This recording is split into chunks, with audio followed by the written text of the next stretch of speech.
Salut les mecs, j'espère que vous allez bien. Moi perso ça va nickel. On se retrouve pour un épisode numéro 9 sur la chaîne Tonton Prono les frérots. J'espère que tu es en place, bordel. Tu vas passer un bon week-end parce qu'il y a du match et ça va reprendre de plus belle. Mais attention les frérots, on s'excite pas trop sur les premiers matchs de Première Ligue et surtout Bundesliga, etc. On ne sait jamais, il faut vraiment bien visualiser la chose. Bon, en tout cas, moi et mon équipe, on met en place une stratégie d'enfer et ça se voit sur les résultats, bien entendu. Si t'es pas encore abonné, je te laisse t'abonner juste là. Mets-moi un petit pouce, papa, pour le référencement. Ça fait plaisir. Bordel, je dis bonjour et bienvenue à tous les nouveaux abonnés. Ça augmente et franchement, ça s'est vu sur la dernière vidéo. Je ne cesse de le répéter. Merci, c'est grâce à vous que je suis encore là, bordel.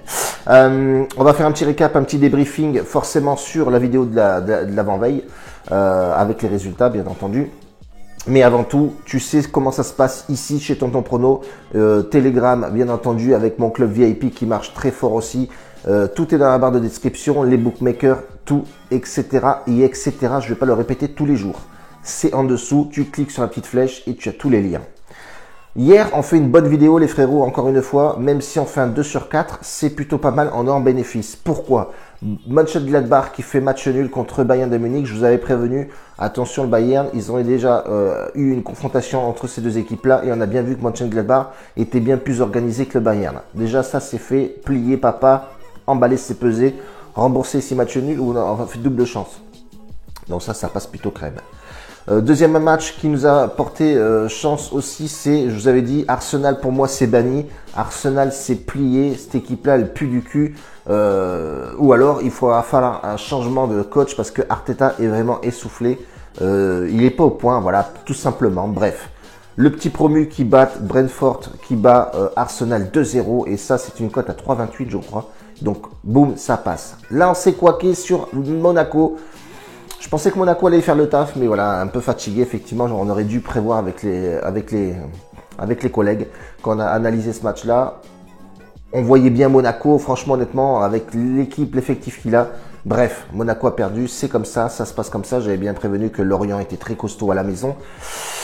Et bien voilà, c'est passé, et puis Lorient a gagné le match. Effectivement, on peut pas non plus être au point sur toutes les équipes. Il y a forcément des fois des surprises, bien entendu. Et le dernier match aussi, pareil.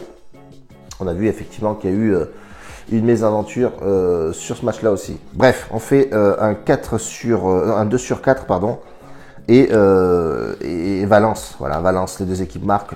Voilà, Valence, il y a eu 2 cartons rouges. Valence a gagné le match à domicile. Bravo à eux. Aujourd'hui, les frérots, on va partir sur 4 matchs. Il y aura de la Ligue 2. On va pas prendre des matchs de Première Ligue, etc. Donc on va laisser les premiers matchs passer. Je vous remettrai peut-être sur mon club VIP, voir vraiment ce qu'on va gérer. On a un expert Ligue 2 avec nous qui est vraiment très tchatcheur. Le mec qui fera des codes de folie. On a un mec qui fait des combinés aussi qui est plutôt pas mal. On va bifurquer sur des choses bien plus concrètes sur YouTube.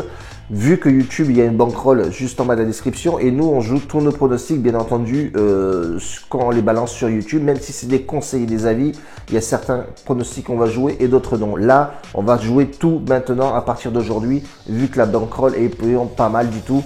Tu regardes dans Bet Analytics, tu pourras voir tous les pronostics qu'on poste sur YouTube et répertorier là-dessus et il y a nos pourcentages de mise. Donc, on va balancer et continuer comme ça sur YouTube avec ce bankroll là. Premier match aujourd'hui, ça va être Toulouse contre Bastia. Bastia qui a un gros problème, c'est que Bastia a beaucoup de cas Covid, donc c'est tous les titulaires, non, tous les transferts qui ont eu, tous les nouveaux joueurs, effectivement, côté Bastia, eh bien ça couac, voilà, beaucoup de cas Covid, donc forcément, ils ont raté un match, je crois, ils sont à 2 matchs au lieu de 3. Bref, en tout cas, on voit que Bastia part vraiment faible sur ce match-là contre Toulouse. Toulouse qui est vraiment très costaud en ce moment. Toulouse veut vraiment la Ligue 1 l'année prochaine et a commencé sur les chapeaux de roue. Donc, alors, est-ce que Toulouse va continuer forcément cette marche à suivre? Alors, ça joue à la maison, il y a du public maintenant, c'est plus costaud Toulouse, il y a beaucoup plus d'expérience, je pense, que Bastia. Bastia à l'extérieur de ses terres, c'est compliqué. On sait que Bastia à domicile, c'est très costaud. Toulouse, un nul, 2 victoires et ça joue vraiment très très bien au ballon. Et Bastia a enchaîné 2 matchs nuls. Voilà, 2 matchs nuls, c'est que 2 matchs vu qu'ils ont eu des problèmes Covid. On partirait sur Toulouse en sec, les frérots, une cote à 1,54. tu as une probabilité à plus de 60%. Ça peut passer et je pense que Toulouse a les armes pour gagner ce match-là contre Bastia. Plus d'expérience, ça joue à domicile, ça joue beaucoup maintenant. Donc à voir. Donc on partirait forcément sur Toulouse en sec les frérots.